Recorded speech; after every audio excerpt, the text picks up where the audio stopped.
Suara ledakan kembang api bergema dari kejauhan, pertanda bahwa malam takbiran telah tiba dan Hari Raya Idul Fitri akan segera menjelang.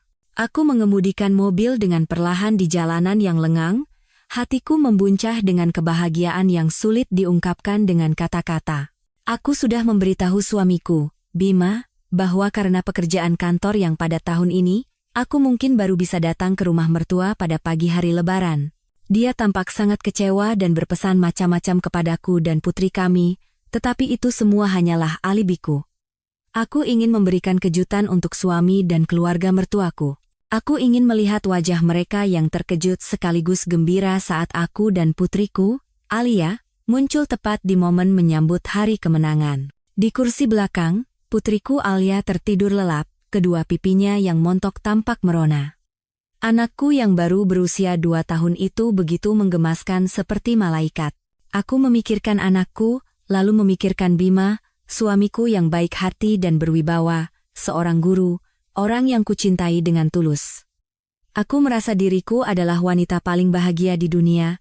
Aku memiliki karier yang sukses, keluarga yang harmonis, dan tidak punya kekhawatiran finansial. Rumah 3 lantai megah yang kami tinggali memang atas nama kami berdua, tetapi sebenarnya sebagian besar dananya berasal dari hasil jerih payahku sendiri. Namun, aku tidak pernah sekalipun menghitung untung rugi. Bagiku, hal terpenting dalam pernikahan adalah suami istri saling berbagi dan membangun rumah tangga bersama. Mobilku berhenti di depan gerbang rumah orang tua Bima. Gerbang besi itu sedikit tertutup dan cahaya lampu dari dalam rumah tampak terang benderang, diiringi suara tawa pelan yang terdengar dari dalam. Suasananya begitu hangat. Aku menggendong Alia yang tertidur dengan hati-hati, lalu mendorong gerbang dan melangkah masuk. Aku membayangkan betapa senangnya ibu mertuaku nanti, dan betapa ramahnya senyum ayah mertuaku. Dan Bima, dia pasti akan memelukku dan Alia erat-erat sambil berkata, "Sayang, kamu benar-benar membuatku terkejut." Namun, pemandangan yang tersaji di ruang tamu sama sekali berbeda dari yang kubayangkan. Rasanya seperti sember air es yang disiramkan ke kepalaku di tengah malam yang dingin. Kedua mertuaku duduk dengan agung di sofa kayu, tetapi yang sedang bersimpuh dan melakukan sungkem di hadapan mereka bukanlah Bima, melainkan seorang anak laki-laki berusia sekitar 5 atau 6 tahun yang mengenakan baju koko baru yang rapi. Yang membuatku terperangah adalah suara anak itu yang lantang dan jernih. "Selamat Lebaran, kakek, nenek. Mohon maaf lahir dan batin, semoga panjang umur dan sehat selalu." "Kakek, nenek, setahuku, di keluarga ini hanya ada Bima dan adiknya, Gilang, yang bahkan belum punya pacar. Dari mana datangnya cucu sebesar ini?" Jantungku berdebar kencang, seakan meleset satu ketukan. Aku mengedarkan pandangan mencari suamiku, dan seketika jantungku terasa berhenti berdetak. Bima duduk di sana, tepat di samping seorang wanita muda cantik yang asing. Tangannya dengan mesra melingkar di bahu wanita itu, dan tatapan matanya pada anak yang sedang bersimpuh itu penuh dengan kelembutan seorang ayah. Tepat pada saat itu, mungkin karena mendengar langkah kakiku, anak itu menoleh. Matanya berbinar saat melihat Bima, dan ia berseru dengan keras, "Ayah." Satu kata ayah itu bagaikan palu godam yang menghantam kepalaku. Aku terpaku di ambang pintu, memeluk Alia yang tertidur pulas di dekapanku semakin erat. Ruangan itu seketika diliputi keheningan. Di luar, kembang api masih meletus dengan meriah, tetapi udara di dalam rumah ini terasa begitu berat dan menyesakan. Kedua mertuaku melihatku, dan ekspresi mereka berubah dari keterkejutan menjadi kepanikan yang luar biasa. Wanita asing itu buru-buru menepis tangan Bima dari bahunya, dan suamiku, Bima. Dia menatapku dengan mata terbelalak, wajahnya pucat pasi tanpa setitik darah pun. Keheningan yang mencekam itu berlangsung selama beberapa detik hingga ibu mertuaku menjadi yang pertama bereaksi. Ia bangkit berdiri dengan senyum yang luar biasa canggung. "Loh, Kirana? Kenapa datang tidak bilang-bilang?" "Alia tidur, ya? Sini, biar nenek yang gendong." Ibu mertuaku bergegas mendekat untuk mengambil alih putriku, tetapi aku secara refleks mundur selangkah. Pandanganku masih terpaku pada suamiku dan wanita itu. "Siapa anak ini, Bu? Kenapa dia memanggil Mas Bima ayah?" tanyaku. berusaha agar suaraku tidak bergetar. Namun, aku bisa mendengar dengan jelas suaraku pecah di akhir kalimat. Semua orang kembali membeku. Gilang, adik iparku yang baru keluar dari dapur, merasakan suasana tegang dan berhenti di tempatnya. Dialah yang memecah keheningan itu. Gilang berlari dan langsung menggendong anak laki-laki itu. Ini keponakan jauh dari kampung, Mbak. Anak-anak kan suka sekali dengan Mas Bima, jadi manggilnya begitu saja. Ayo, kita beli kembang api lagi sama Om. Setelah berkata begitu, Gilang membawa anak itu keluar secepat angin, tidak memberi kesempatan siapapun untuk bertanya lebih lanjut. Ibu mertuaku pun buru-buru menyahut. Iya, benar. Itu anak kerabat dari desa, anaknya memang manja dan suka memanggil orang sembarangan. Jangan dipikirkan. Ayo, masuk. Di luar dingin. Mereka sedang memainkan sebuah sandiwara yang sangat kikuk. Saking kikuknya, aku hampir tertawa sinis. Bagaimana mungkin seorang anak berusia 5 atau 6 tahun, tanpa diajari, bisa memanggil seorang pria yang baru dilihatnya dengan sebutan ayah, dan sepasang orang tua dengan sebutan kakek dan nenek dengan begitu alami dan mesra? Aku menatap Bima, mataku menuntut penjelasan, tetapi dia hanya menundukkan kepalanya dalam-dalam, tidak berani menatapku. Kedua tangannya bertaut, saling meremas dengan gelisah. Tanpa berkata apa-apa lagi, aku berbalik badan, menggendong putriku, dan meninggalkan rumah itu. Aku tidak ingin mendengar kebohongan apapun lagi. Malam takbiran di Jakarta tahun itu begitu indah dengan langit yang dihiasi kembang api, tetapi hatiku hanya tersisa abu yang dingin. Aku mengemudi pulang dalam keadaan linglung, Alia masih tertidur nyenyak. Anak itu tidak tahu bahwa retakan yang dalam telah muncul di sarang hangat yang begitu ia banggakan. Ponselku berdering tanpa henti. Tanpa melihat pun, aku tahu itu panggilan dari Bima. Aku mengabaikannya. Aku tidak ingin mendengar suaranya saat ini. Penjelasan apapun sekarang hanya akan terdengar seperti kebohongan. Setibanya di rumah, aku membaringkan putriku di tempat tidur. Melihat wajahnya yang tertidur lelap, air mataku mengalir tanpa henti. Kenapa? Kenapa mereka melakukan ini pada kami berdua? Bagaimana bisa Bima, pria yang kupercayai dan kuandalkan seumur hidupku, pria yang kupikir tidak akan pernah menyakitiku, bisa menipuku dengan begitu tak tahu malu? Dan keluarganya, mereka semua ikut serta menutupi dosa ini. Mereka menganggapku apa? Tidak lebih dari seorang bodoh. Rasa sakit perlahan mereda, digantikan oleh kecurigaan. Aku tidak bisa membiarkan ini berlalu begitu saja. Aku harus tahu kebenarannya. Siapa anak itu? Siapa wanita itu? Dan apa sebenarnya hubungan mereka dengan suamiku? Pagi hari Lebaran, Bima pulang. Ia tampak sangat kuyu dan menyedihkan. Begitu masuk ke dalam rumah, ia mulai mengulang alibi yang sama seperti yang dikatakan adiknya semalam. Sayang, dengarkan aku dulu. Anak itu benar-benar keponakan jauh kami. Orang tuanya di kampung sedang kesulitan ekonomi, jadi dia dikirim ke sini untuk beberapa hari merayakan Lebaran. Dia memanggilku begitu karena dia sangat dekat denganku, itu sebuah kesalahan. Aku salah tidak memberitahumu sebelumnya, tapi tolong jangan marah. Aku hanya duduk di sofa, mendengarkan dalam diam. Aku tidak marah, tidak juga berteriak. Aku hanya menatapnya dengan mata kosong dan dingin. Sudah selesai bicaranya? Tanyaku. Bima ragu-ragu. Sungguh. Percayalah padaku. Percaya? Bagaimana aku bisa mempercayaimu ketika seluruh keluargamu bersekongkol menipuku? Anak sekecil itu tidak mungkin mengarang cerita memanggil orang lain ayah, kakek, atau nenek. Apa kau pikir aku ini anak umur 3 tahun? Menyadari aku tidak akan mudah menyerah, Bima mengubah strateginya.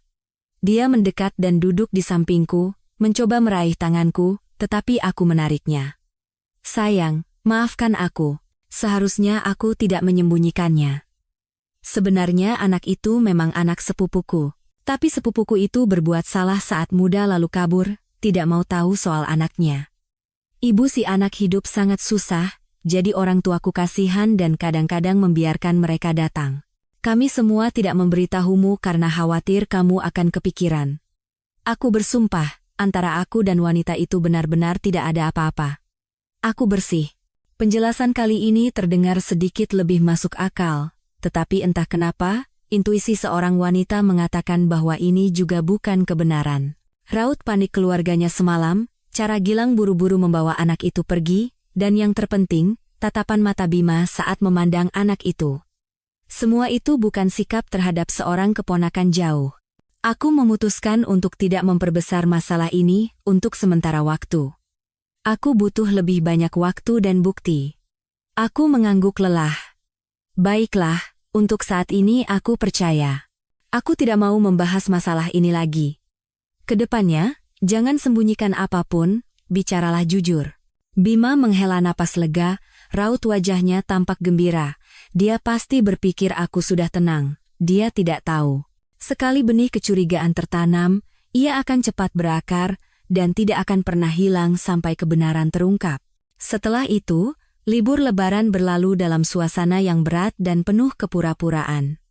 Aku tetap memainkan peranku sebagai istri yang bijaksana dan menantu yang berbakti. Namun, di dalam hatiku, sebuah rencana mulai terbentuk, Lebaran usai, dan kehidupan seolah kembali normal. Bima berangkat kerja, dan aku menuju kantorku. Ibu mertuaku, seperti biasa, datang beberapa kali seminggu untuk menjaga Alia. Ibu mertuaku menunjukkan perhatian yang jauh lebih besar kepadaku dan Alia dari sebelumnya. Namun, aku tahu itu hanyalah kompensasi palsu untuk mengurangi rasa bersalahnya. Semakin ia bersikap seperti itu, semakin aku merasa muak. Kecurigaanku semakin membesar dari hari ke hari, dan aku tidak bisa menghapus bayangan anak dan wanita itu dari kepalaku. Aku memutuskan untuk mencari tahu kebenarannya sendiri. Aku sempat berpikir untuk menyewa detektif swasta, tetapi aku takut pergerakanku terdeteksi. Akhirnya, sebuah ide terlintas di benakku. Kamera. Ya, aku akan memasang kamera tersembunyi di ruang tamu, tempat ibu mertuaku sering menjaga Alia. Aku ingin tahu apa yang dilakukannya saat aku tidak ada. Aku mencari di internet dan dengan cepat menemukan kamera super kecil yang disamarkan dalam bentuk jam meja. Pemasangannya pun tidak sulit. Aku memilih sudut di rak buku yang bisa memantau seluruh ruang tamu dan pintu depan.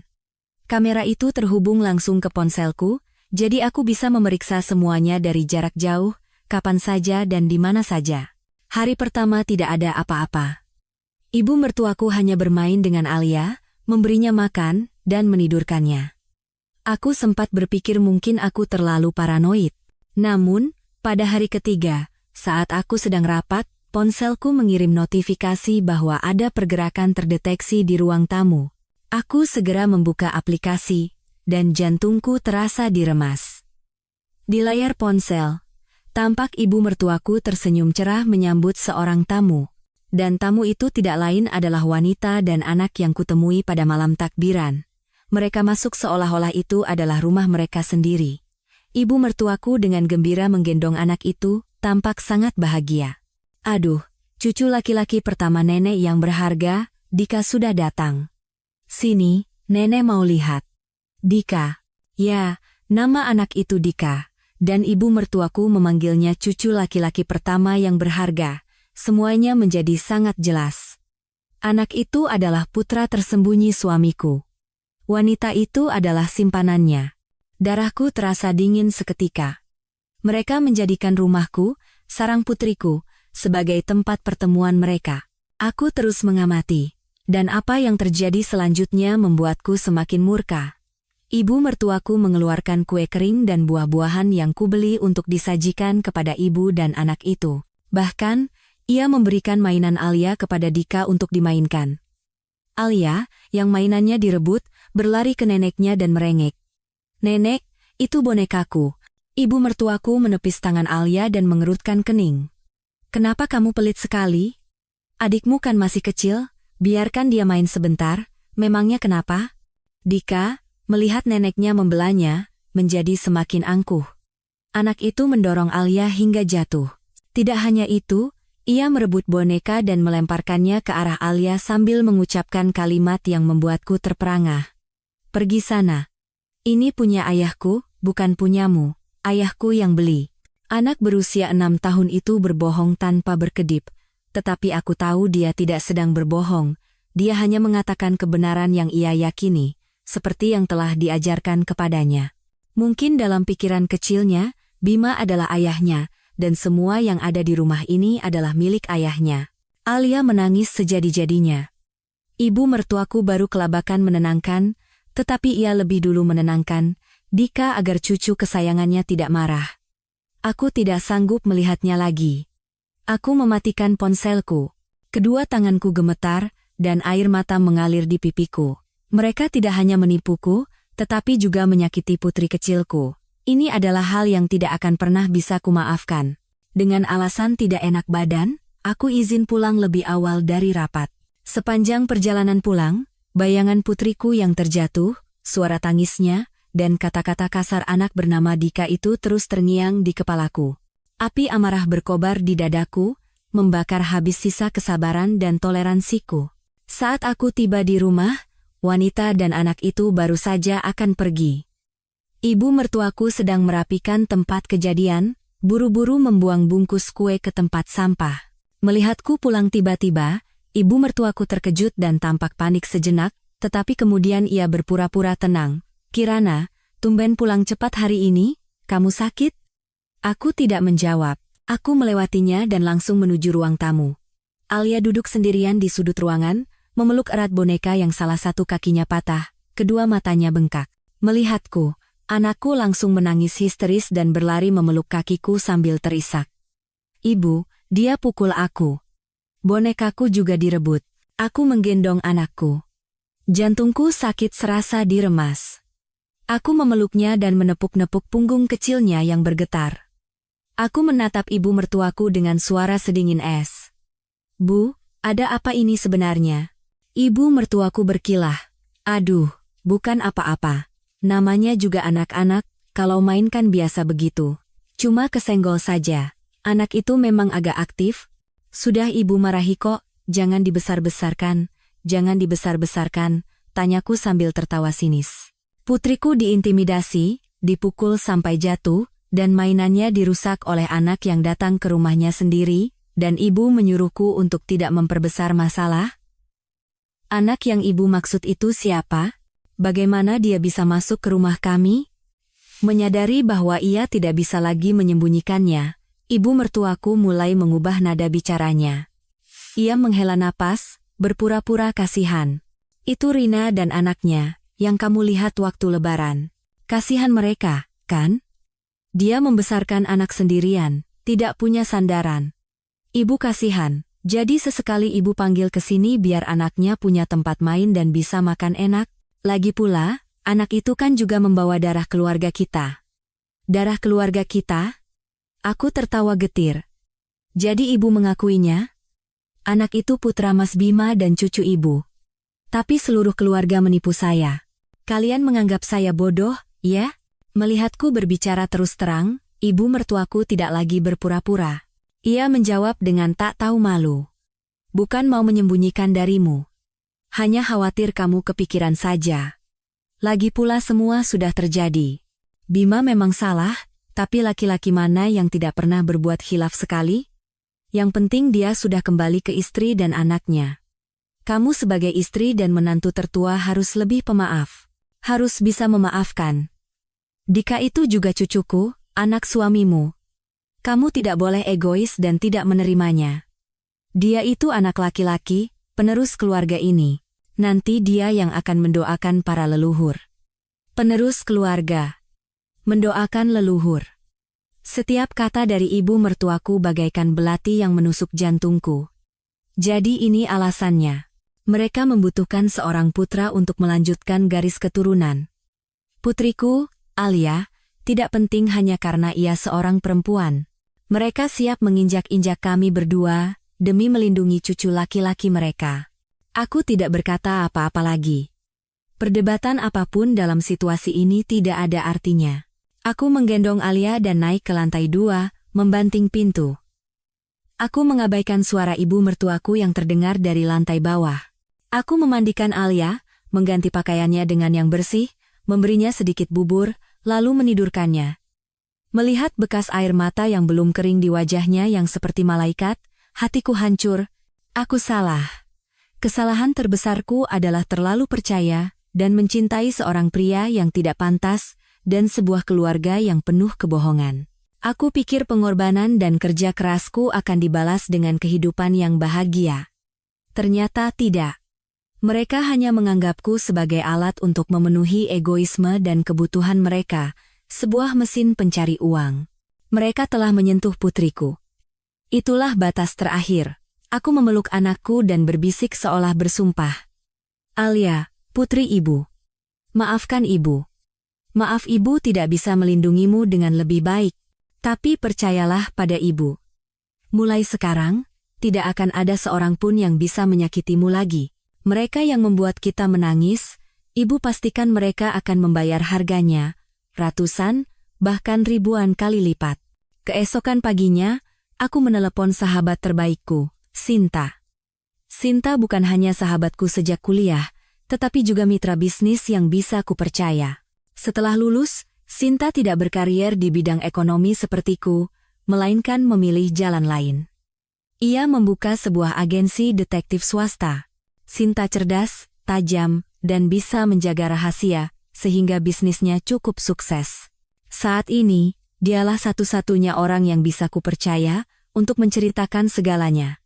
Kami bertemu di sebuah kafe kecil yang tenang. Melihatku, Sinta tidak bisa menyembunyikan keterkejutannya. Ya ampun, Kirana, kamu kenapa kuyu begini? Ada apa? Ada masalah di perusahaan? Aku menggelengkan kepala dan memaksakan senyum. Perusahaan baik-baik saja. Ini masalah rumahku. Aku menarik napas dalam-dalam, lalu menceritakan semuanya kepada Sinta. Mulai dari malam takbiran yang menentukan itu hingga apa yang kusaksikan melalui kamera kemarin. Aku bercerita dengan tenang, tidak menangis atau mengeluh. Suaraku datar dan dingin, tetapi Sinta bisa merasakan badai yang bergejolak di dalam diriku. Setelah mendengar semuanya, Sinta menggebrak meja. Wajahnya memerah karena amarah, mewakiliku. Gila. Bima, brengsek itu, tidak bisa dipercaya. Dengan wajah sok alimnya, bagaimana bisa dia melakukan perbuatan sekeji itu, dan keluarganya juga sama saja. Dari ibu sampai adiknya, semuanya penipu. Jadi, apa rencanamu? Ceraikan dia sekarang juga. Sampah seperti itu harus dibuang ke jalanan. Aku menggelengkan kepala. Suaraku anehnya terdengar tenang. Cerai. Tidak sesederhana itu, Sinta. Kalau aku cerai sekarang, apa yang kudapat? Rumah itu atas nama bersama. Meskipun sebagian besar uangku, kalau di pengadilan pasti akan dibagi dua. Lalu Bima akan dengan santainya mengambil separuh rumah itu, dan tinggal bersama rubah betina dan anaknya. Putriku, Alia, akan kehilangan ayahnya, dan aku akan kehilangan suami serta separuh hartaku. Aku tidak bisa membiarkan itu terjadi. Sinta menatapku dengan cemas. Jadi kamu mau bersabar dan menerimanya? Bersabar? Aku tertawa dingin. Sekarang, kata sabar, sudah tidak ada dalam kamusku. Mereka tidak memberi kami berdua jalan untuk hidup, jadi aku juga tidak perlu berbelas kasihan pada mereka. Sinta, aku butuh bantuanmu. Tanpa ragu sedikit pun, Sinta langsung mengangguk. Katakan saja, apapun yang bisa kubantu, akan kulakukan. Pertama, kataku, selidiki semua informasi tentang wanita dan anak itu. Nama, umur, asal, pekerjaan, tempat tinggal sekarang. Dan kapan hubungan mereka dengan suamiku dimulai. Aku ingin tahu segalanya. Semakin detail, semakin baik. Terutama akta kelahiran anak itu, siapa nama ayah yang tertera di sana. Itu mudah, Sinta, menjentikkan jarinya. Dengan jaringanku, hasilnya akan keluar dalam beberapa hari. Kedua, lanjutku, awasi seluruh keluarga mertuaku. Ibu mertua, adik ipar, dan terutama Bima. Aku ingin tahu setiap gerak-gerik dan hubungan mereka. Oke, jadi kamu mau berhadapan langsung dengan mereka? Tidak, jawabku dengan tatapan tajam. Aku tidak akan membuka kartuku jika tidak punya peluang menang yang pasti. Aku akan menyusun rencana yang sempurna dan bergerak perlahan. Aku tidak hanya ingin bercerai dan mendapatkan kembali apa yang menjadi milikku. Aku ingin membuat mereka hancur secara sosial dan kehilangan segalanya. Aku ingin mereka merasakan semua penderitaan yang kami alami. Aku akan membuat mereka membayar harga yang sangat mahal untuk kebohongan dan pengkhianatan mereka. Sinta menatap mataku dalam-dalam. Di sana, tidak ada lagi sosok sahabatnya yang lembut dan baik hati. Di hadapannya kini adalah seorang wanita yang hatinya telah membatu dan matanya menyala dengan api kebencian. Sinta tidak mencoba menghentikanku. Ia mengerti. Ia tahu bahwa ketika seorang ibu didorong ke ujung tanduk untuk melindungi anaknya, ia bisa melakukan apa saja. Aku mengerti, kata Sinta tegas. Jangan khawatir, Kirana. Kamu tidak sendirian. Ada aku di sini. Bajingan-bajingan itu akan kubuat mereka menyesal telah mengusik sahabatku. Meninggalkan kafe, hatiku terasa lebih ringan. Memiliki tujuan yang jelas membuatku tidak lagi merasa lemah atau sakit. Mulai saat ini, aku bukan lagi korban. Aku akan menjadi pemburu. Dan mangsaku adalah seluruh keluarga mertuaku. Tepat 3 hari kemudian, Sinta menelepon. Suaranya singkat. Di tempat biasa. Siapkan mental bajamu. Aku tahu bahwa kenyataan yang akan kuhadapi tidak akan mudah. Sesampainya di kafe, Sinta sudah menunggu. Di hadapannya tergeletak sebuah amplop coklat, tanpa berkata apa-apa. Ia mendorong amplop itu ke arahku. Tanganku sedikit gemetar saat membukanya. Hal pertama yang kulihat adalah salinan akta kelahiran. Nama anak, Dika Pratama. Nama ibu, Rina Lestari. Dan di kolom ayah, nama Bima Aditya tertera dengan jelas. Jantungku serasa diremas oleh tangan tak terlihat. Harapan samar terakhirku bahwa mungkin ada kesalahan, hancur berkeping-keping. Ini adalah bukti yang tak terbantahkan. Aku membuka halaman berikutnya.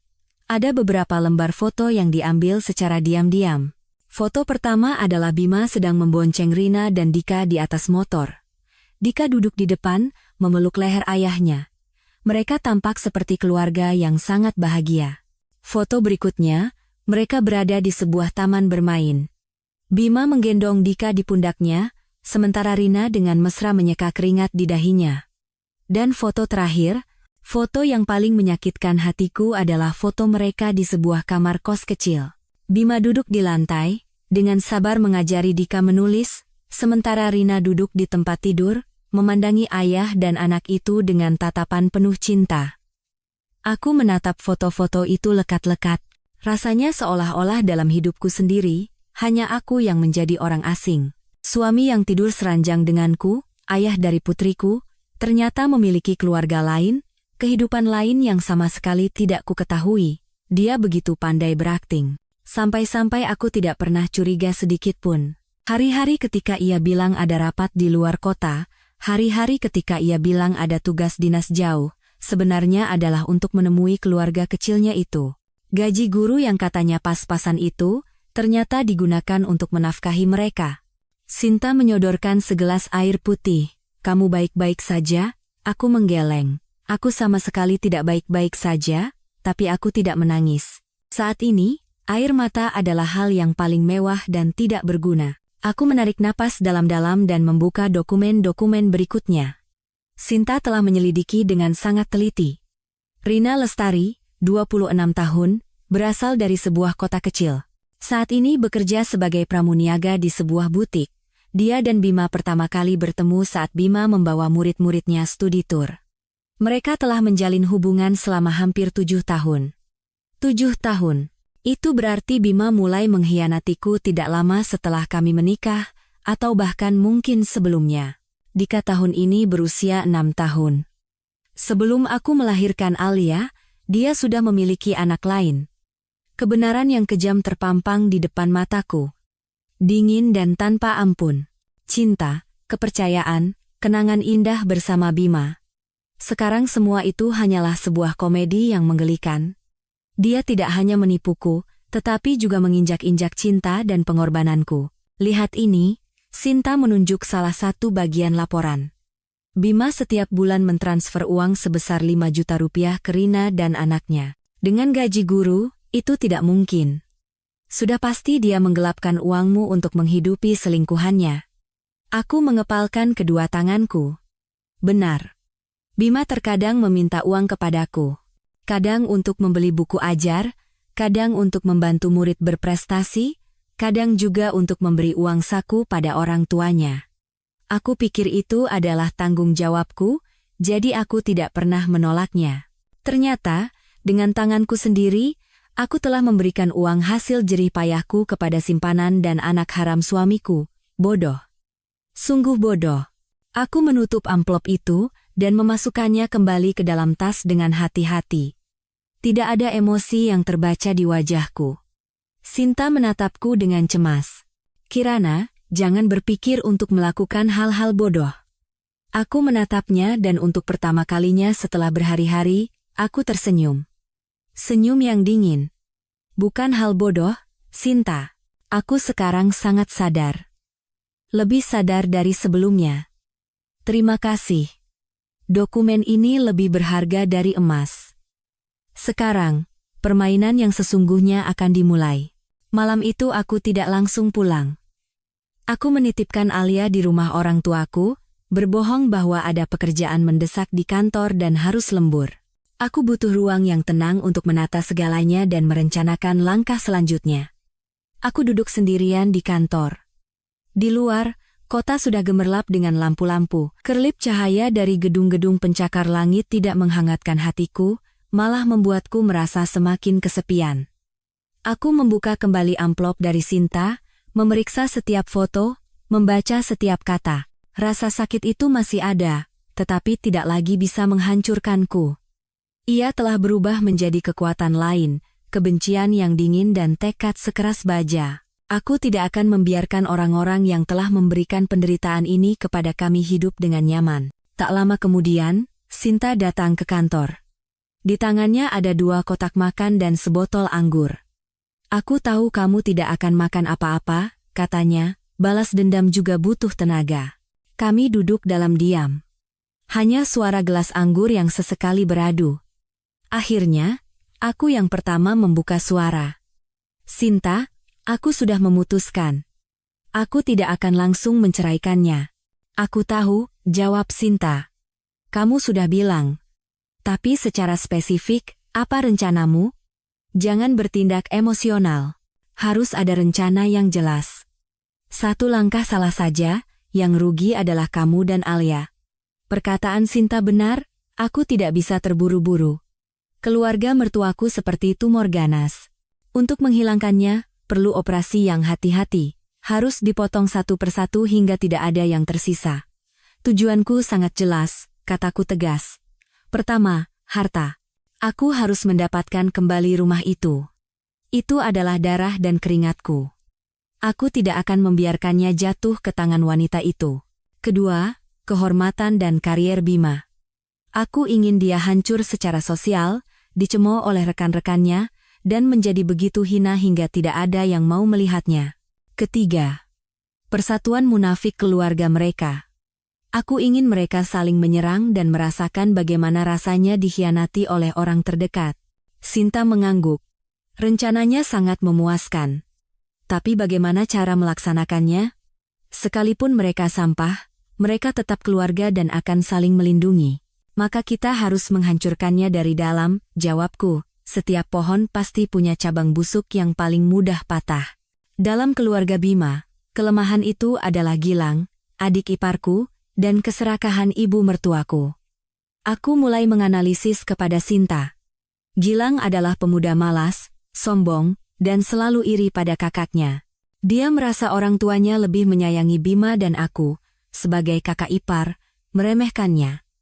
Harga diri dan keserakahannya adalah senjata paling ampuh yang bisa kugunakan. Ibu mertuaku sangat patriarkis dan menginginkan cucu laki-laki untuk melanjutkan garis keturunan. Sekarang setelah ada Dika, ia akan melakukan apa saja untuk melindungi anak itu, bahkan dengan mengorbankan kebahagiaanku. Namun, keserakahannya tidak berhenti di situ. Ia menginginkan uang dan ingin anak bungsunya juga bisa hidup di rumah yang bagus seperti kakaknya. Jadi, langkah pertama, kataku, adalah mengincar Gilang. Memberinya umpan yang sangat besar. Mimpi untuk mengubah nasib. Begitu dia masuk perangkap, dia sendiri yang akan menekan seluruh keluarganya dan menciptakan keretakan dari dalam. Umpan apa? Mata Sinta berbinar. Seorang wanita, aku menyeringai. Wanita yang sangat cantik, sangat kaya, dan berpura-pura jatuh cinta padanya. Pria seperti Gilang, diberi uang pun tidak akan bisa mendapatkan wanita seperti itu. Sekali mendapatkannya, dia tidak akan mau melepaskannya. Sinta langsung mengerti maksudku. Serahkan padaku. Aku punya orang yang sangat cocok untuk peran ini. Tunggu saja. Ini akan menjadi drama yang sangat menarik. Kami duduk hingga larut malam, menghitung setiap kemungkinan, menyusun rencana langkah demi langkah. Malam semakin larut, tetapi di kepalaku, aku melihat jalan yang terang benderang, itu adalah jalan balas dendam. Mungkin jalan yang penuh duri, tetapi aku tahu di ujung jalan itu, keadilan untuk kami berdua menanti. Sinta bekerja sangat cepat. Hanya dalam seminggu, semua persiapan selesai. Umpan yang ia sebutkan bernama Dewi. Seorang wanita muda yang bekerja di kantor Sinta. Aku pernah bertemu Dewi sekali. Dia sangat cantik, berpenampilan modis, pandai bicara, dan cerdas. Yang terpenting, Dewi memiliki bakat akting alami. Sinta menciptakan latar belakang yang sempurna untuknya. Putri dari keluarga kaya, yang baru saja kembali dari luar negeri dan ingin mempelajari lingkungan bisnis di dalam negeri. Panggung sandiwara ditetapkan di sebuah lounge kelas atas yang sering dikunjungi Gilang untuk pamer dan mencari peluang. Malam itu, Dewi tampil glamor dengan gaun bermerek, sepatu hak tinggi mahal, dan tas edisi terbatas. Dia duduk sendirian di bar, memancarkan aura angkuh namun kesepian, menarik perhatian semua pria di sana. Tentu saja, Gilang salah satunya. Seperti yang diduga, Gilang tidak melewatkan mangsa seperti itu. Dia mendekat dan mencoba merayunya dengan kata-kata murahan dan bualan kosong. Dia memperkenalkan dirinya sebagai investor muda yang menjanjikan dan sedang mengelola beberapa proyek properti besar. Dia menambahkan bahwa kakaknya adalah seorang guru hebat yang terkenal dan kakak iparnya adalah seorang pengusaha wanita yang sukses. Dewi, yang berperan sebagai putri konglomerat naif, menunjukkan kekaguman. Dia mendengarkan bualan Gilang dengan serius, melontarkan kata-kata pujian seperti, "Wow, hebat sekali.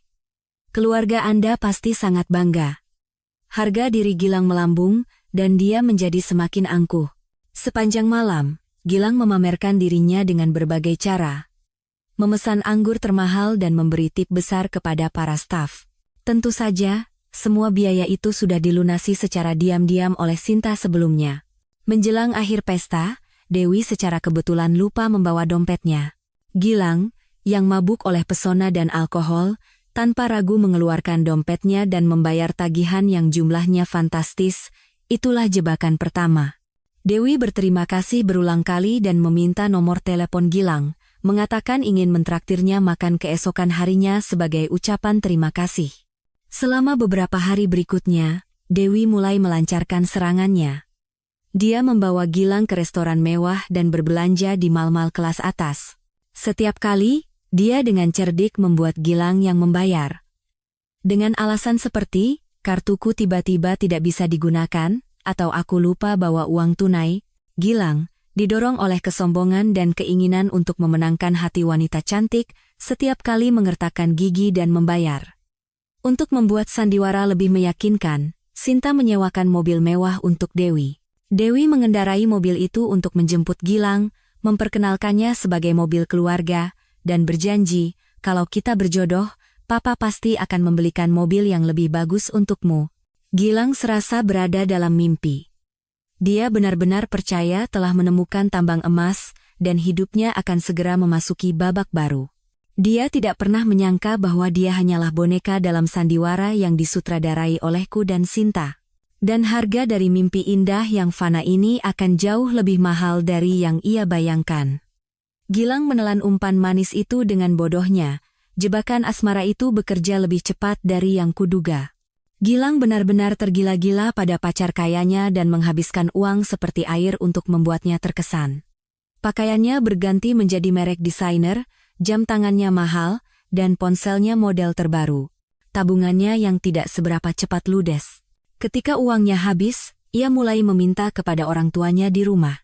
Awalnya, Kedua mertuaku senang melihat putra bungsu mereka memiliki pacar yang cantik dan dari keluarga baik-baik. Mereka membanggakannya kemana-mana, mengatakan akan segera memiliki menantu yang cantik, baik, dan kaya raya. Namun, kebahagiaan itu tidak berlangsung lama. Gilang terus-menerus meminta uang. Awalnya hanya ratusan ribu, kemudian meningkat menjadi jutaan. Uang pensiun mereka tidak sanggup menutupi pengeluaran sebesar itu. Tidak mendapatkan uang dari orang tuanya, Gilang mulai meminjam dari teman-temannya. Namun, teman-temannya juga sebagian besar tidak memiliki pekerjaan tetap, sehingga tidak punya uang banyak untuk dipinjamkan. Akhirnya, atas saran teman-teman buruknya, Gilang terjerat utang pada rentenir. Bunga yang membengkak seperti bola salju. Dalam sekejap, utang Gilang mencapai puluhan juta. Para penagih utang mulai datang ke rumah dan mengancam. Kedua mertuaku gemetar ketakutan, pontang-panting mencari pinjaman untuk melunasi utang putra mereka. Rumah yang tadinya tenang kini setiap hari dipenuhi suara pertengkaran. "Apa yang kamu lakukan sampai punya utang sebanyak itu?" teriak ayah mertuaku. "Aku kan sedang pacaran," balas Gilang dengan urat leher menegang. "Pacarku anak orang kaya, aku tidak mungkin kelihatan miskin di depannya. Ayah dan ibu tidak mau memberi uang, jadi aku cari cara sendiri. Apa kalian mau kehilangan calon menantu sebaik ini?" Di bawah tekanan, mereka mulai mengalihkan masalah ini kepada kami. Ibu mertuaku menelepon Bima sambil menangis. "Bima, tolonglah adikmu. Dia bodoh sekali sampai berutang pada rentenir. Sekarang orang-orang itu datang setiap hari, mengancam akan memotong tangan dan kakinya kalau tidak dibayar. Kami orang tua ini mau cari uang di mana lagi?" Mendengar itu, Bima sangat marah. Ia menelepon Gilang dan memarahinya habis-habisan. "Kamu sudah dewasa, apa otakmu hanya pajangan? Pacaran macam apa sampai terlilit utang? Selesaikan masalahmu sendiri, jangan ganggu aku." Enak sekali kakak bicara. Suara Gilang di seberang telepon tidak mau kalah. "Kakak kan enak, dapat istri kaya, tinggal di rumah bagus dan nyaman. Aku ini apa? Apa kakak pernah memikirkanku? Aku juga harus sukses, harus menikah. Sekarang aku sedang susah. Kenapa kakak sebagai abang malah bicara begitu?" Pertengkaran kedua kakak beradik itu semakin sengit. Akhirnya, ibu mertuaku mengajukan sebuah solusi. Ia mengundang kami untuk makan malam keluarga yang mencekam. "Kirana, mulainya." Suaranya lembut, tetapi penuh perhitungan. "Ibu tahu kamu menantu yang berbakti dan sangat peduli pada keluarga. Kamu lihat kan, masalah Gilang? Dia juga sudah waktunya menikah. Keluarga perempuannya juga berada, kita tidak bisa membiarkan anak kita kelihatan rendah. Jadi, bagaimana kalau kalian menjual rumah yang kalian tinggali sekarang?" Aku berpura-pura terkejut. "Jual rumah? Kenapa harus jual rumah, Bu?" "Jual saja. Lalu uangnya bisa dipakai untuk membelikan Gilang rumah dan modal usaha. Sisanya bisa kalian pakai untuk pindah ke apartemen yang lebih kecil. Lagi pula Alia kan masih kecil, tidak butuh ruang yang luas. Kalau kalian membantu adikmu sekarang, nanti dia juga akan tahu berterima kasih." Inilah tujuan akhirnya. Ia ingin merebut rumahku untuk diberikan kepada putra bungsunya yang berharga. Aku menatap Bima, menunggu reaksinya. Ia mengerutkan kening. Tampaknya tidak setuju. "Ibu, apa-apaan ini? Itu kan rumah kami, bagaimana bisa dijual? Kenapa tidak bisa?" Ibu mertuaku meninggikan suaranya. "Dia itu adik kandungmu. Apa kamu tidak kasihan padanya? Atau kamu takut sama istrimu, jadi hanya dengarkan kata-kata istrimu dan melupakan adikmu?" Gilang, melihat ibunya membelanya, menjadi semakin berani. "Benar. Di rumah itu kan juga ada uang dari ayah dan ibu, juga uang kakak. Mbak Kirana kan penghasilannya besar, bisa beli rumah lain. Atau jangan-jangan Mbak tidak mau membantu karena aku miskin?" Suasana di rumah menjadi sangat tegang. Keretakan pertama dalam keluarga mereka terlihat dengan jelas dan dalam. Aku tidak berkata apa-apa, hanya menunduk, berpura-pura menjadi istri dan menantu yang serba salah. Namun, di dalam hati, aku tersenyum. Sandiwaraku baru saja dimulai. Sementara badai melanda keluarga mertuaku, perusahaan keluargaku juga menghadapi krisis besar. Kami sedang mengerjakan sebuah proyek besar, pembangunan kompleks resor mewah, sebuah kontrak emas yang bisa mendatangkan keuntungan besar. Semuanya berjalan lancar. Proposal rinci kami mendapat penilaian tinggi, dan kami hampir yakin akan menang. Namun, di saat-saat terakhir, pihak klien tiba-tiba memberitahu bahwa mereka telah memilih mitra lain. Dan mitra itu tidak lain adalah Tirtayasa, seorang pengusaha kaya baru di industri yang terkenal dengan metode persaingan liciknya. Yang mengejutkan adalah proposal perusahaan Tirtayasa, mulai dari konsep desain hingga strategi bisnis, sangat mirip dengan proposal kami. Satu-satunya perbedaan adalah mereka menawarkan harga yang sedikit lebih rendah. Kehilangan kontrak besar ini merupakan pukulan telak bagi perusahaan. Ayahku, yang telah mendedikasikan seluruh hidupnya untuk membangun perusahaan, syok hingga tekanan darahnya naik dan harus dirawat di rumah sakit selama beberapa hari. Seluruh karyawan perusahaan resah, dan kami yakin ada mata-mata internal. Aku juga berpikir begitu. Proposal ini adalah dokumen sangat rahasia, hanya beberapa eksekutif puncak yang memiliki akses. Aku meninjau kembali semua orang yang terlibat, tetapi tidak menemukan hal yang mencurigakan. Mereka semua adalah orang-orang yang telah lama mengabdi, loyal, dan dapat dipercaya. Lalu, sebuah pikiran melintas di benakku, pikiran yang membuatku merinding, suamiku, Bima. Dia seorang guru yang tidak ada hubungannya dengan bisnis, tetapi belakangan ini dia menunjukkan minat yang tidak biasa pada pekerjaanku. Dia sering bertanya tentang kemajuan proyek atau pesaing kami, bahkan suatu kali, dia menanyakan detail teknis yang sangat spesifik tentang gambar desain. Sesuatu yang mustahil diketahui oleh seorang guru bahasa Indonesia. Saat itu, aku hanya berpikir dia khawatir pada istrinya dan ingin berbagi beban pekerjaan. Selain itu, aku punya kebiasaan membawa pulang dokumen perusahaan saat sibuk. Aku sering meletakkan proposal penting atau kontrak di atas meja kerja di kamar tidur. Mungkinkah? Untuk memastikan kecurigaanku, aku mulai mengamati Bima lebih dekat. Aku menyadari ada banyak hal aneh dalam perilakunya belakangan ini. Dia sering menerima telepon diam-diam atau terkejut saat aku tiba-tiba masuk ke kamar. Uang belanja bulanan yang kuberikan juga tidak pernah jelas digunakannya untuk apa. Aku teringat perkataan Sinta bahwa Bima memberikan tunjangan 5 juta rupiah setiap bulan kepada simpanan dan anaknya. Gaji gurunya hanya sedikit di atas 5 juta. Lalu dari mana ia mendapatkan uang untuk menafkahi simpanannya, memenuhi pengeluaran pribadinya, sambil berpura-pura tidak kekurangan di hadapanku? Jawabannya hanya satu, dia telah mencuri uangku. Tetapi mencuri uang tunai dan menjual rahasia perusahaan adalah dua hal yang berbeda. Tingkat pengkhianatannya jauh lebih kejam dan hina. Aku tidak ingin percaya, tetapi semua bukti tidak langsung menunjuk padanya. Pria yang kucintai, ayah dari putriku, ternyata bukan hanya berselingkuh, tetapi juga seorang mata-mata industri yang siap menjual keluarga istrinya demi menghidupi simpanan dan anak haramnya. Kebencianku berkobar lebih kuat dari sebelumnya. Jika kecurigaanku benar, dia tidak hanya pantas dihukum, tetapi juga harus jatuh ke dasar neraka terdalam. Aku memutuskan untuk memasang perangkap. Perangkap yang sangat besar, untuk menangkap rubah tua berkedok suami yang baik hati ini dengan tanganku sendiri. Untuk mendapatkan kepastian 100% bahwa Bima adalah mata-mata internal, aku meminta Sinta untuk menyuruh orang membuntutinya. Hasilnya tidak mengejutkan. Orang suruhan Sinta berhasil mengambil foto Bima yang sedang bertemu diam-diam dengan orang kepercayaan Tirtayasa di sebuah kafe terpencil. Ekor rubah itu telah tertangkap. Sekarang saatnya memasang perangkap. Aku memberitahukan rencanaku kepada ayah dan para eksekutif kunci perusahaan. Awalnya mereka semua menentang karena terlalu berisiko, tetapi setelah aku menjelaskan rencana detailnya, dan karena amarah terhadap pengkhianat masih membara, akhirnya mereka semua setuju. Kami memutuskan untuk menggunakan strategi umpan balik. Menggunakan keserakahan Bima untuk memberikan pukulan fatal kepada Tirtayasa. Kami menciptakan proyek baru, sebuah proyek fiktif.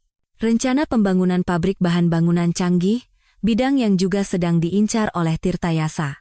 Proposalnya dibuat dengan sangat teliti. Semua angka dimanipulasi dengan cermat, mulai dari analisis pasar, perkiraan biaya, hingga rencana pemasaran.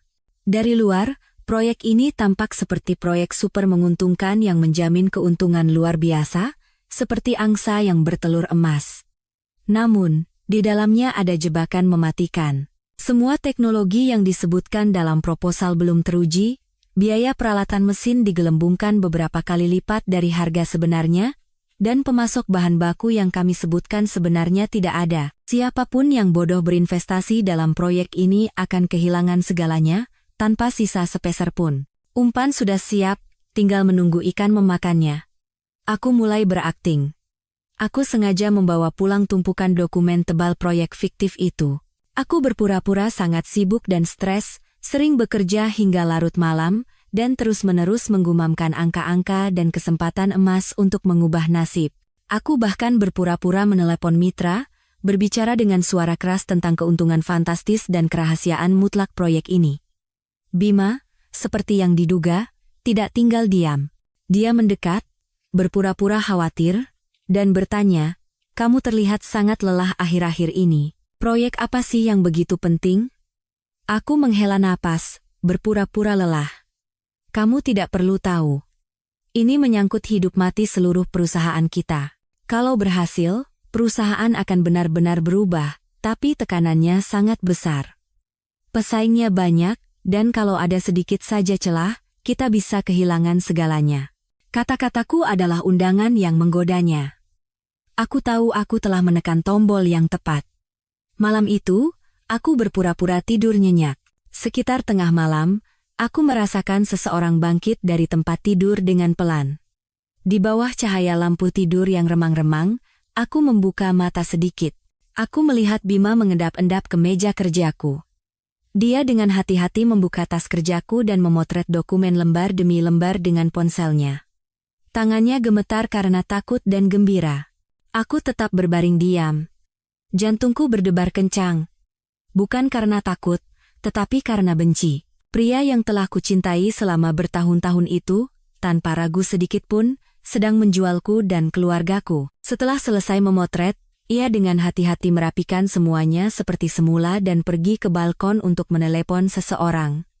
Suaranya berbisik, tetapi cukup jelas untuk kudengar. "Barang kelas 1. Harganya sama seperti yang kemarin. Kalau yang ini selesai, beri aku bagian yang besar." Ikan telah memakan umpan. Sekarang saatnya menarik jala. Beberapa hari kemudian, berita tentang proyek super besar Tirtayasa tersebar di kalangan pebisnis.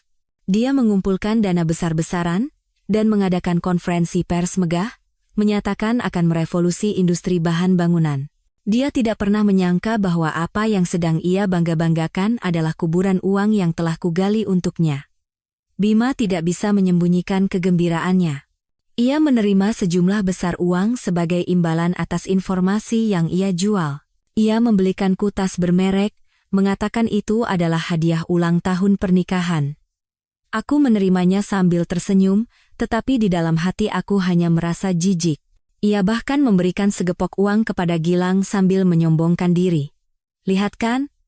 Kakak tidak melupakanmu. Pakai ini untuk bayar utangmu dulu. Dan sadarlah, bekerjalah. Jangan menyusahkan orang tua lagi." Gilang menerima uang itu dengan gembira.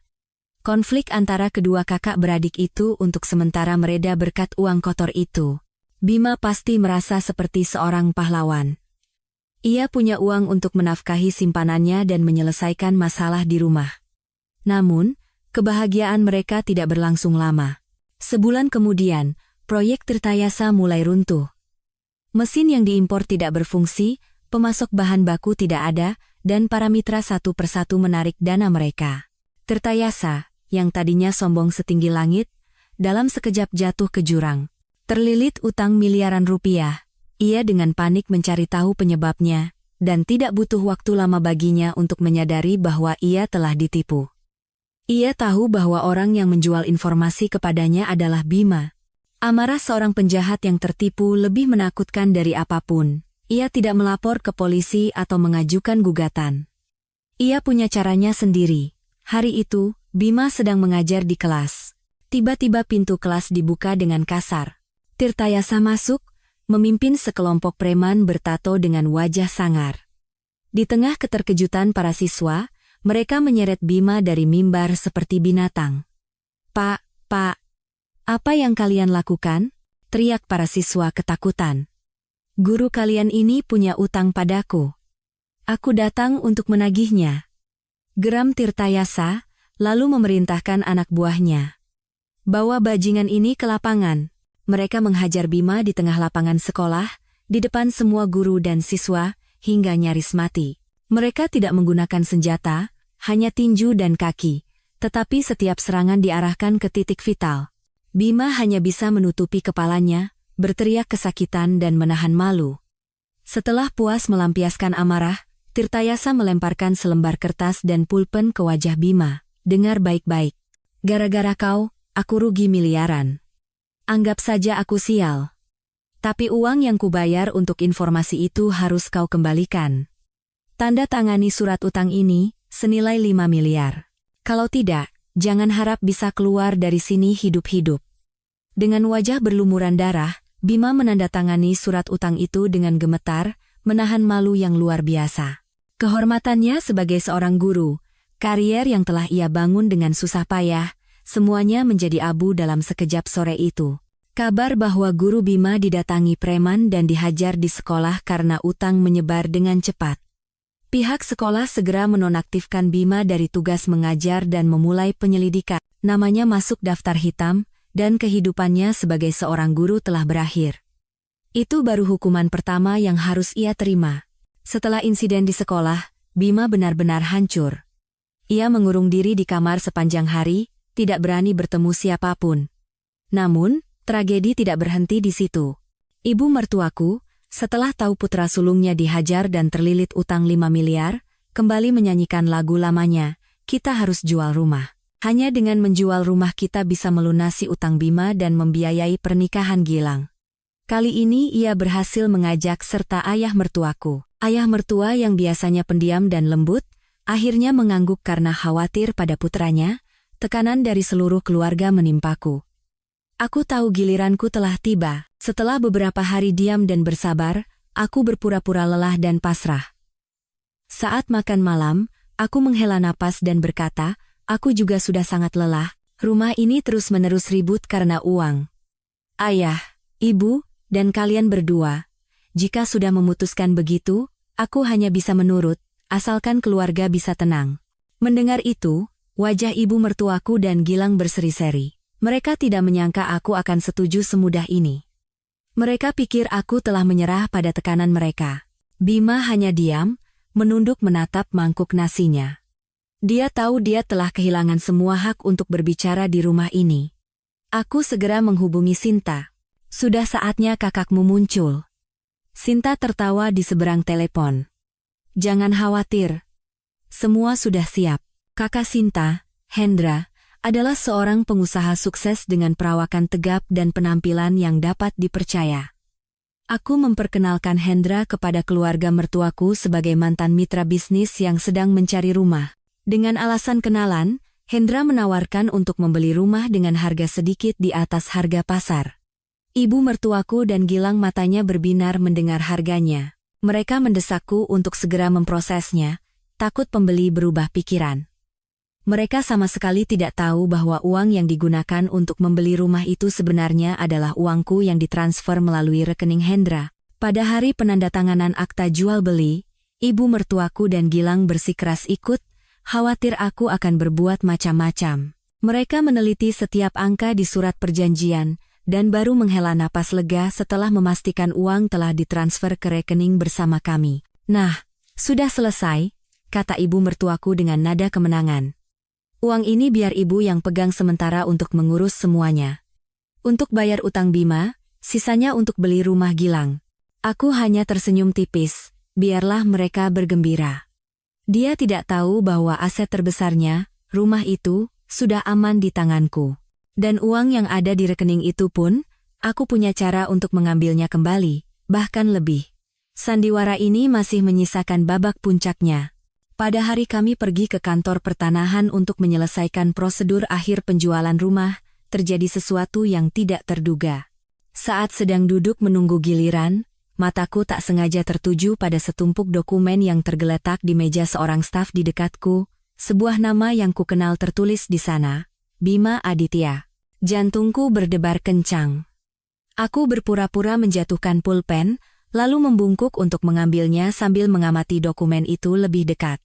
Itu adalah akta jual beli sebuah apartemen mewah di kawasan Segitiga Emas, Jakarta, salah satu area termahal di kota, dan pemilik di surat perjanjian itu tidak lain adalah suamiku. Tanggal pembeliannya adalah sekitar 2 bulan yang lalu, tepat pada saat perusahaan kami kehilangan kontrak besar dan Tirtayasa memenangkannya. Semua kepingan puzzle menyatu. Uang yang diterima Bima dari menjual rahasia perusahaan tidak hanya digunakan untuk menafkahi simpanannya dan membayar utang adiknya. Dia menggunakan uang itu untuk membeli sarang baru bagi keluarga rahasianya, sebuah apartemen mewah. Dia sudah menyiapkan jalan keluar. Tempat di mana dia dan keluarga Rina bisa hidup dengan nyaman di atas darah, keringat, dan penderitaanku. Kebohongan dan perhitungan pria ini 1000 kali lebih mengerikan dari yang kubayangkan. Amarah dingin mengalir di tulang punggungku, tetapi aku segera menenangkan diri. Aku tidak boleh menunjukkan emosiku sekarang. Aku harus tetap tenang. Aku harus menjadikan informasi berharga ini sebagai senjata paling tajam untuk menghancurkannya. Aku kembali duduk dengan tenang seolah tidak terjadi apa-apa. Bima dan keluarganya sama sekali tidak tahu bahwa aku baru saja menemukan rahasia besar yang akan menjerumuskan nasib mereka ke jurang kehancuran. Proses jual beli selesai, dan uang masuk ke rekening bersama. Ibu mertuaku dan Gilang dengan gembira membahas bagaimana mereka akan menggunakan uang itu. Bima tampak termenung. Mungkin sedang memikirkan utang 5 miliarnya dan karirnya yang hancur. Dia tidak tahu bahwa badai yang jauh lebih besar sedang menunggunya. Aku menggenggam erat ponsel di sakuku. Senyum dingin tersungging di bibirku. Mangsa telah masuk perangkap. Sekarang saatnya mengencangkan jala. Seperti yang diduga, begitu rumah terjual, orang yang paling tidak sabar adalah Gilang. Ia terus-menerus menelepon Bima, mendesaknya untuk membagi uang agar ia bisa membeli rumah untuk menikahi Dewi. "Kak, uang hasil jual rumah di mana? Kirim setengahnya ke aku. Aku sudah menemukan rumah yang cocok. Harus segera bayar uang muka, kalau tidak nanti dibeli orang lain." Bima, yang pusing memikirkan utang Tirtayasa, tidak punya waktu untuk mengurus adiknya. Ia berteriak di telepon. "Tunggu sebentar. Uangnya dipegang ibu untuk bayar utang kakak. Kamu kan kerjanya hanya main-main, tidak tahu betapa susahnya aku." "Aku tidak mau tahu," teriak Gilang. "Utang itu kan utang kakak, jadi kakak yang selesaikan sendiri. Rumah itu harta bersama, jadi aku berhak dapat setengahnya. Jangan macam-macam." Kedua kakak beradik itu bertengkar hebat di telepon. Gilang menutup telepon dengan marah, dan karena tidak mendapatkan uang dari kakaknya, ia mengalihkan sasarannya kepadaku. Keesokan harinya, Gilang datang ke kantorku dan membuat keributan. Ia langsung masuk ke ruanganku, menendang meja dan kursi, membuat kegaduhan. "Mbak Ipar, uang rumah di mana? Berikan padaku. Pasti Mbak yang menghasut Mas Bima supaya tidak memberiku uang, kan? Aku sudah duga, Mbak selalu meremehkanku." Seluruh karyawan terkejut. Aku memberi isyarat agar mereka keluar dan dengan tenang menutup pintu. Aku menatap Gilang dengan ekspresi yang sangat kasihan dan sedih. "Gilang, tenang dulu. Duduk sini. Membuat keributan seperti ini tidak akan menyelesaikan masalah." Sikap lembutku membuat Gilang sedikit tenang, tetapi ia masih duduk di kursi dengan wajah kesal. Aku menuangkan segelas air untuknya dan menghela napas panjang. Aku juga sangat sedih. Mas Bima yang mengambil semuanya. Aku tidak dapat sepeser pun. Aku ini kan hanya wanita yang tidak punya kuasa di keluarga ini. "Kakak yang ambil semuanya?" tanya Gilang curiga. "Katanya ibu yang pegang untuk bayar utang kakak." Inilah saatnya aku melancarkan pukulan telak. Aku menatap Gilang dengan suara penuh makna. "Bayar utang itu mungkin hanya sebagian. Sepertinya bisnis Mas Bima sedang sangat lancar belakangan ini. Gilang, kamu tahu tidak? Mas Bima baru-baru ini membeli apartemen mewah di kawasan Segitiga Emas. Apartemen di sana harganya bisa miliaran. Aku juga tidak tahu dari mana dia dapat uang sebanyak itu. Mungkin dia punya penghasilan lain yang tidak kita ketahui."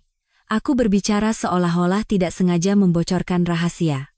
Namun, Setiap kataku adalah jarum yang menusuk harga diri dan rasa iri Gilang.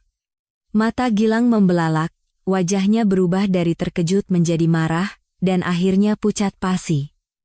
Apa? Apartemen mewah? Dia punya uang untuk beli apartemen sendiri, tapi bilang tidak punya uang untuk rumah adiknya dan bayar utangnya. Dia menipu seluruh keluarga. Dikuasai oleh rasa iri dan pengkhianatan, Gilang meledak dalam amarah. Ia bangkit berdiri dengan wajah penuh kebencian. Aku harus menanyakannya langsung. Aku tidak akan membiarkannya. Setelah berkata begitu, Gilang berlari keluar dari kantorku seperti ngengat yang terbakar api. Sambil keluar, ia tidak lupa berkata, "Mbak, terima kasih sudah memberitahuku yang sebenarnya." Aku duduk sendirian di kantor, menyesap teh, api telah disulut. Sekarang aku hanya perlu menunggu 2 harimau lapar saling menerkam hingga mati. Malam itu, saat aku sedang memeriksa laporan keuangan, sekretarisku masuk dengan tergesa-gesa. "Bu, ada seorang wanita membuat keributan di lobi, katanya harus bertemu dengan ibu." "Wanita apa?" tanyaku sambil mengerutkan kening. Saya tidak tahu. Dia tidak mau menyebutkan nama, hanya menangis dan bilang ini menyangkut nyawa putranya dan harus segera bertemu dengan ibu. Sebuah firasat muncul di hatiku. Aku samar-samar bisa menebak siapa dia.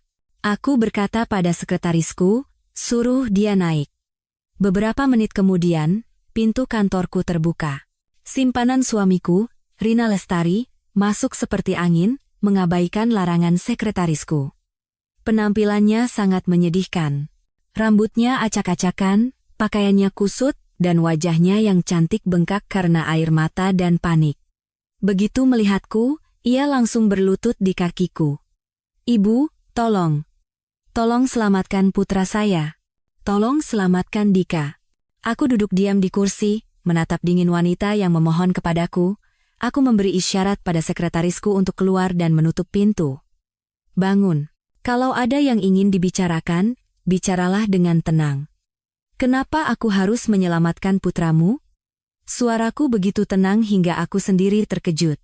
Mungkin ketika kebencian mencapai puncaknya, seseorang tidak akan merasakan apa-apa lagi. Mas Gilang, isaknya. Dia sudah gila. Setelah tahu Mas Bima punya apartemen lain, dia datang ke sana dan mengamuk, lalu dia membawa Dika pergi. Dia bilang akan membunuh anak itu kalau Mas Bima tidak memberikan apartemen dan uang 2 miliar. "Ibu, bagaimana bisa dia melakukan itu pada keponakannya sendiri?" "Saya sudah telepon Mas Bima, tapi dia juga tidak bisa berbuat apa-apa karena takut Mas Gilang nekat. Saya benar-benar tidak tahu harus berbuat apa, hanya ibu yang bisa menyelamatkan anak saya," ucapnya sambil membenturkan kepalanya ke lantai. Ternyata binatang buas di dalam diri Gilang telah terlepas. Demi uang, ia bahkan tega menyakiti keponakannya sendiri. "Kenapa kamu pikir aku akan membantumu?" tanyaku dengan suara tanpa emosi. "Kamu dan suamiku telah menipuku. Putramu datang ke rumahku dan mengganggu putriku. Seharusnya aku orang yang paling bahagia mendengar berita ini." Rina mengangkat wajahnya yang basah oleh air mata dan menatapku. Matanya menunjukkan keputusasaan yang luar biasa. "Saya salah. Saya tahu saya tidak pantas memohon pada ibu. Tapi anak itu tidak bersalah. Dika hanya anak kecil, Bu. Tolong, anggap saja menolong satu nyawa yang malang. Kalau ibu bisa menyelamatkan Dika, saya akan melakukan apapun yang ibu perintahkan." Aku terdiam. Aku tidak kasihan padanya, tetapi perkataannya tidak salah. Dika hanyalah produk dari hubungan yang salah dan pendidikan yang keliru, seorang anak yang tidak bersalah. Lagi pula, aku juga ingin menyaksikan sendiri babak terakhir dari sandiwara keluarga mereka. Aku ingin melihat sejauh mana manusia-manusia ini bisa jatuh demi uang. "Di mana alamatnya?" tanyaku dingin. Rina dengan gembira segera menyebutkan alamat apartemen rahasia Bima. Aku menelepon Sinta. "Sinta, siapkan 2 pengawal bertubuh besar yang bisa diandalkan dan kirim mereka ke kawasan segitiga emas dalam 15 menit. Ada tontonan menarik." Bersama 2 pengawal yang dikirim Sinta, aku berdiri di depan pintu apartemen mewah itu. Aku menekan bel. Setelah beberapa lama, Pintu terbuka sedikit dan Bima menjulurkan kepalanya. Wajahnya mengeras saat melihatku. "Kirana, bagaimana kamu bisa ke sini?" "Minggir," kataku, mendorongnya masuk seolah tidak pantas diajak bicara. Kedua pengawal mengikuti di belakangku. Pemandangan di dalam persis seperti yang dikatakan Rina, bahkan lebih buruk. Ruang tamu yang mewah dan mahal itu berantakan seperti medan perang. Gilang duduk di tengah ruang tamu, satu tangannya mencengkeram Dika, sementara tangan lainnya memegang pisau buah yang ditempelkan di leher anak itu. Dika menjerit ketakutan, seluruh tubuhnya gemetar. Gilang, dengan mata merah dan rambut acak-acakan, terus berteriak seperti binatang buas. "Bajingan, kau mau serahkan kunci apartemen dan uangnya atau tidak? Mau lihat aku habisi keturunanmu ini?" Bima, melihatku dan para pengawal, wajahnya pucat pasi dan buru-buru melambaikan tangan. "Kirana, pulanglah. Ini urusan keluarga kami. Biar aku yang selesaikan." "Berbahaya. Urusan keluarga?" Aku tertawa sinis. "Sudah sampai begini masih bilang urusan keluarga? Kalau kamu tidak becus menyelesaikannya, biar aku yang turun tangan." Gilang, melihatku, menjadi semakin gila. Dia mengenali aku, kakak ipar yang selalu ia benci. "Oh, Mbak Ipar juga datang menonton? Bagus. Datang dan lihat bagaimana kelakuan kakakmu yang hebat ini pada adiknya. Adiknya terlilit utang, sementara dia diam-diam beli rumah dan hidup enak sendiri. Apa itu adil?" "Adil," jawabku dingin. "Tidak ada keadilan absolut di dunia ini. Yang ada hanya yang kuat dan yang lemah. Apa kamu pikir kamu kuat dengan menyandera anak kecil dan mengancam orang lain?" Perkataanku seperti menyiram bensin ke api. Gilang menggeram. "Diam. Apa yang kau tahu? Ini semua karena kau. Kalau bukan karena kau, kakakku tidak akan jadi begini. Hari ini, aku dapat uangnya atau kita semua mati." Pisau di tangannya menggores leher Dika, meninggalkan bekas darah kecil. Anak itu menangis lebih keras. Rina, yang berdiri di sampingku, jatuh terduduk karena ketakutan. Bima hanya bisa berdiri dan memohon pada adiknya. "Gilang, tenang. Kita bicarakan baik-baik. Jangan sakiti anak itu. Kakak mohon.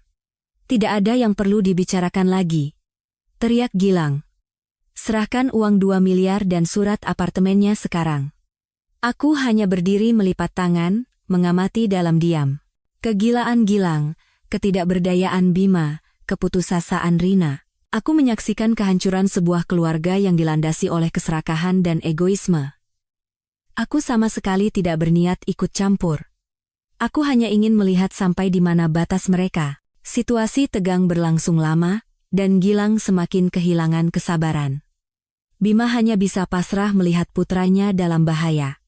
Aku mengamati setiap gerakan dan tatapan mereka dengan cermat. Dan aku menemukan sesuatu yang aneh. Dalam sepersekian detik, saat Gilang berteriak, aku melihat ia dan Bima saling bertatapan. Itu bukan tatapan dua orang yang bermusuhan. Itu adalah tatapan para kaki tangan. Tatapan yang penuh makna dan perhitungan. Seketika, sebuah pikiran dingin melintas di benakku.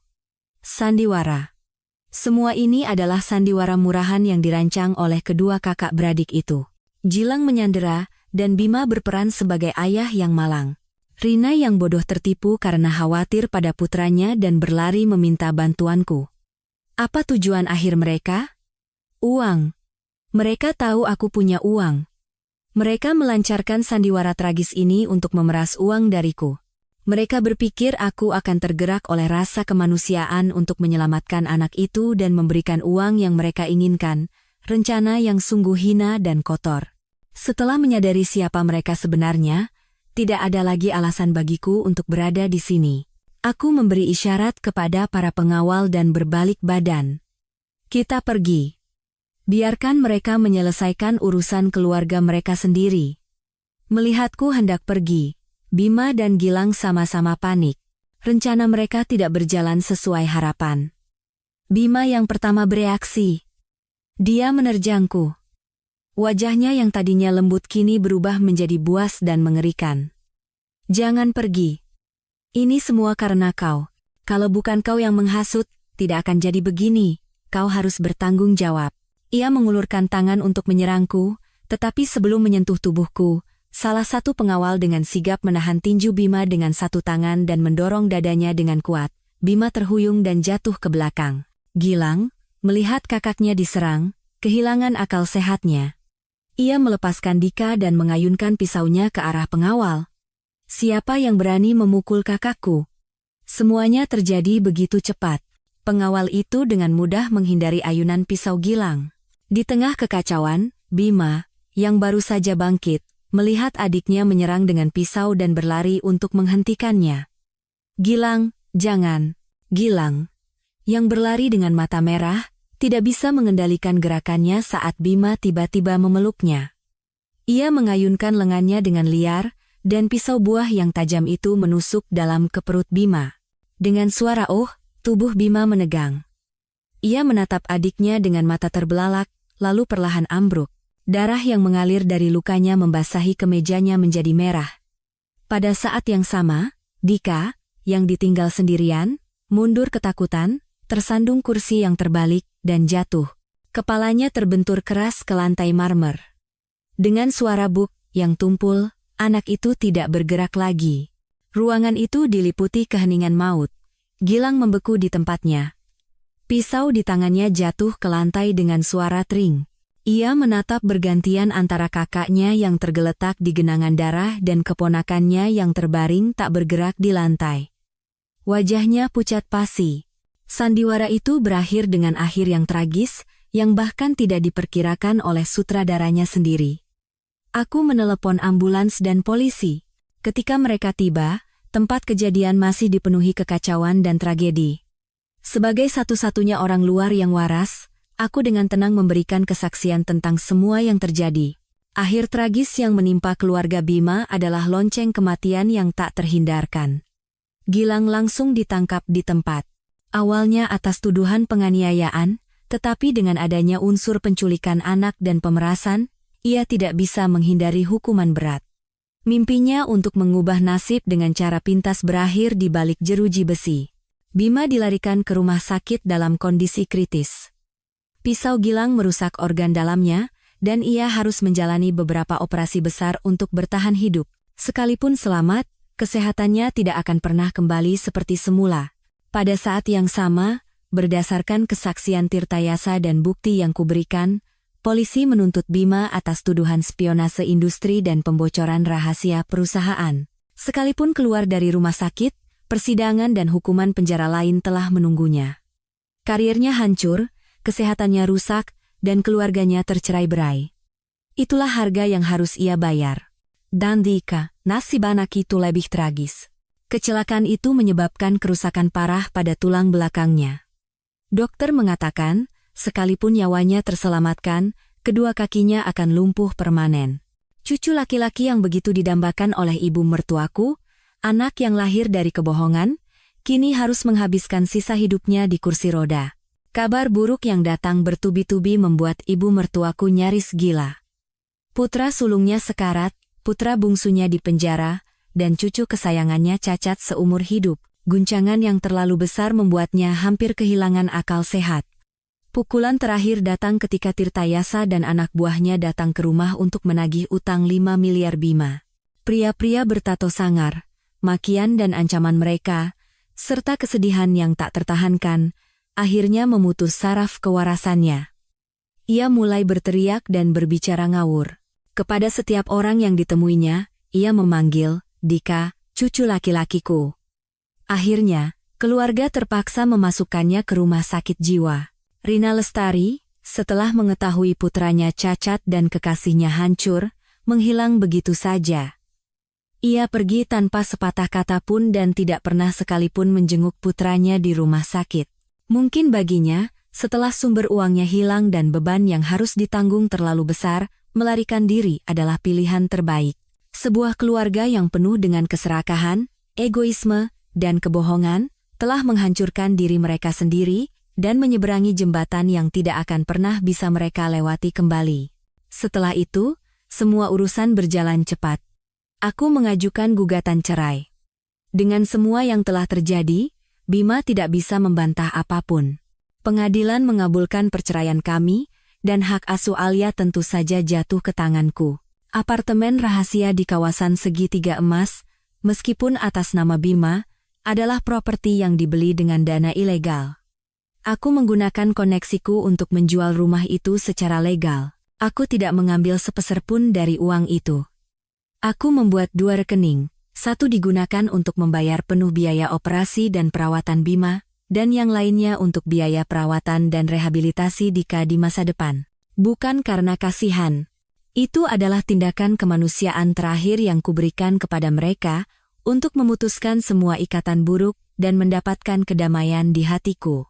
Suatu sore, saat merapikan dokumen-dokumen lama Bima yang tertinggal di rumah, aku tidak sengaja menemukan sesuatu. Sebuah polis asuransi jiwa. Dia membelinya sudah sangat lama, tepat setelah kami menikah. Uang pertanggungannya mencapai 50 miliar rupiah, dan satu-satunya ahli waris adalah namaku. Mungkin, dulu sekali, dia pernah tulus mencintaiku dan ingin melindungiku, tetapi manusia berubah, dan cinta telah mati.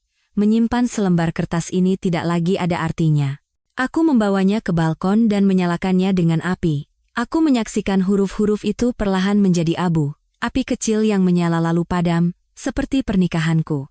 Abunya terbang tertiup angin, membawa serta semua rasa sakit, kebencian, dan kenangan kelam masa lalu. Mulai saat ini, tidak ada lagi ikatan apapun antara aku, Bima, dan keluarganya. Aku masuk ke kamar tempat Alia tertidur pulas.